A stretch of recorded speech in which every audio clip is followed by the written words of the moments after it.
Perubahan kebijakan pengadaan atau penerbitan buku pelajaran dengan masuknya penerbit-penerbit swasta pada tahun 1980. Dalam tahun-tahun yang berdekatan, lembar kerja siswa atau LKS menguasai sekolah. Keberadaan LKS membuat siswa didominasi dididik dalam kultur lisan dan mengurangi porsi pembelajaran berbasis literasi yang membuat siswa mencari pengetahuan dengan membaca. Keberadaan LKS menggeser buku pelajaran yang sudah semakin dangkal karena hanya berupa ringkasan-ringkasan materi. Hal ini terjadi pada semua mata pelajaran.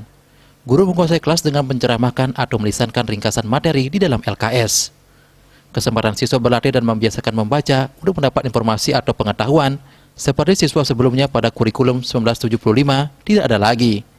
Praktis modal pembelajaran ini membunuh minat baca siswa. Mereka dilatih mendengar pokok-pokok materi dan membaca LKS dangkal dan kering.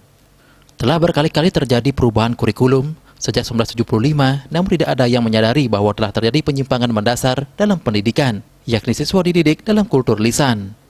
Siswa dibuat tidak mampu lagi mendapat pengetahuan dengan cara membaca, dan sejatinya hal ini dapat dilakukan sendiri sehingga tidak lagi bergantung pada ceramah-ceramah guru yang semakin hari semakin dangkal, karena hanya bergantung pada LKS. Bali Pos melaporkan.